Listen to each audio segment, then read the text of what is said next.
ThaBoxingvoice.com here with Mr. Eddie Hearn. How you doing, Eddie? Doing good, I'm ready. Got a huge show on Saturday night, huge crowd at the Wintrust Arena, and looking forward to the press conference here. Wintrust Arena was your first show that you did in America under Dazn and Matchroom Boxing USA. A year later, I was there for the first one. A year later, we're seeing a sellout crowd. Yeah. I mean, you only have but the nosebleeds available. Everything else has sold out.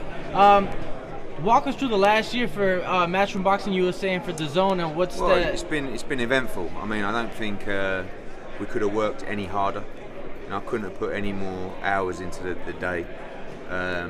We've learned a lot, and really, when you look at where we are now from a standing start, with the schedule that we have, with the talent that we have on the platform, it's incredible. I mean, by far the best schedule in boxing, by far the best worldwide spread pound for pound talent. You know, you got Anthony Joshua, Andy Ruiz, Canelo, Kovalev, Golovkin, Usyk, Estrada, Katie Taylor, Demetrius Andre, Danny Jacobs, Dimitri Bivol, Maurice Hooker, Tevin Farmer, Devin Haney. Like, it just goes on and on and on. And we're a year in. You know, we didn't have the benefit of a brand name like Fox or ESPN when we launched, so you know, sometimes we had to get the trust of those fighters. We have it now. We've done a great job for those fighters. I don't believe that any fighter that's represented by Matchroom Boxing USA or is on Dazn would have any complaints, and that's great for us in terms of selling ourselves to these fighters. Been a hell of a year. I mean, from obviously the June 1st, right? The big heavyweight upset. That kind of brings me to this Saturday's matchup when Tyrone Spong tested positive. Talk to us about the opponent selection. So we got that news at about 10 o'clock on Monday night, which was just like, you become numb to these things in the end. You just think, oh, mate. And it was on Tuesday that the commission ruled that they would not allow Spong to fight. But by then we'd already have like 3 or 4 guys.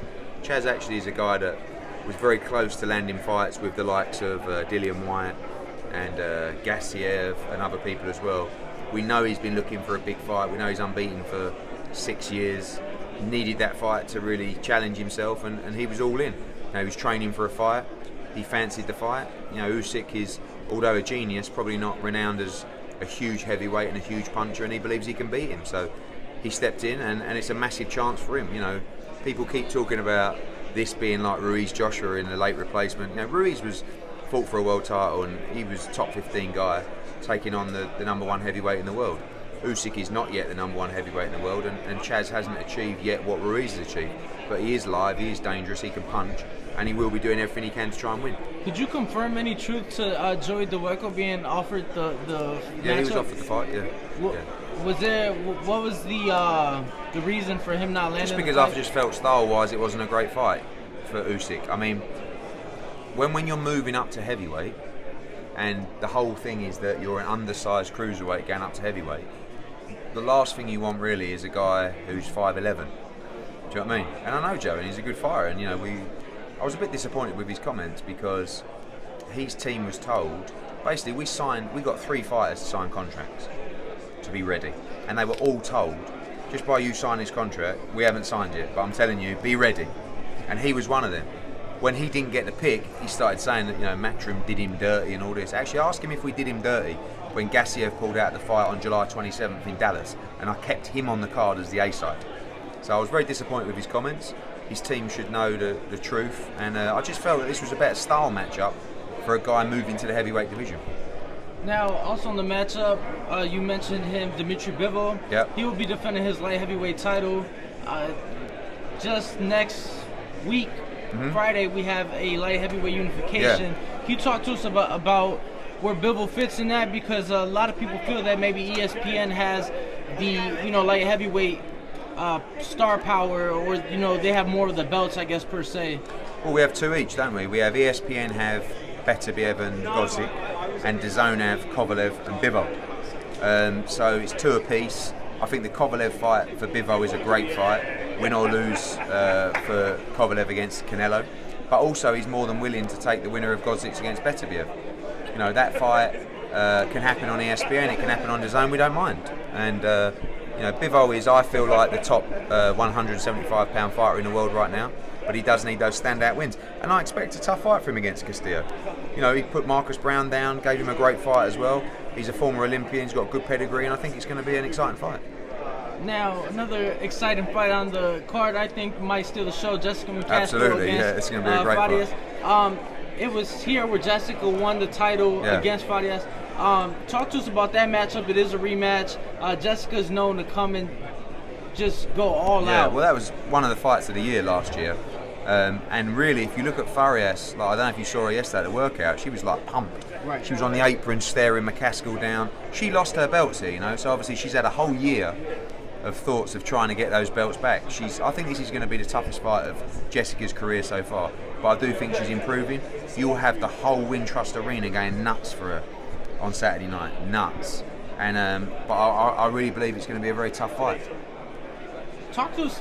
What has Matchroom done different in order to get that sellout crowd come Saturday night? I mean, I think a lot of it has to do with the first show that we had here.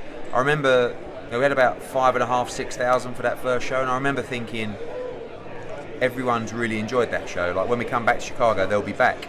Couple that with USYK and the Ukrainian community here, they're going to be out in full. So we're expecting over 9,000 on Saturday. It's incredible.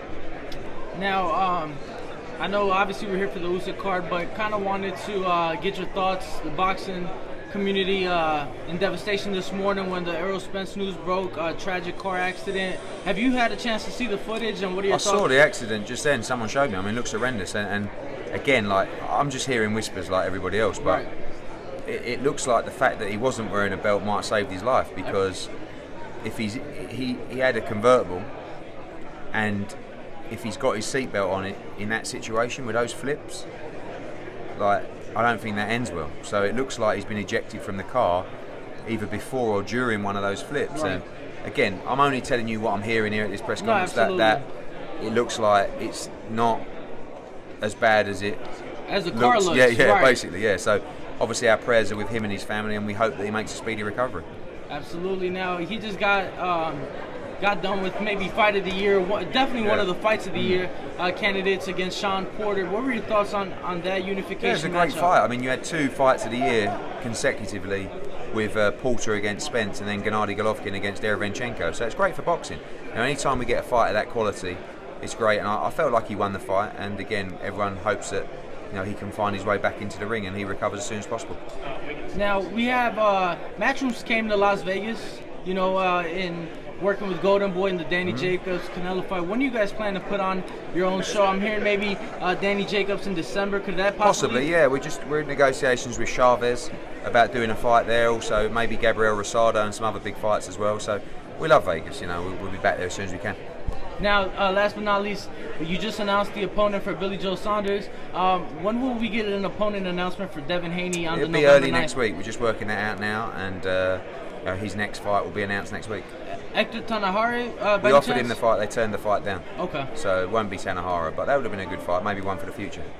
Thank you, Eddie, for your time. Yo, if you enjoyed the video, feel free to hit the like, subscribe, and share. As always, if you want to support us to the next level, head over to the patreon.com/ThaBoxingVoice. We have tons of exclusive from Border Wars and Title, betting shows, the list goes on and on and on. But in addition to that, if you guys have questions for fighters, trainers, and promoters, this is where you can submit them. We will run out, get these questions answered, and put it back on the show just for you guys. Appreciate it. Peace.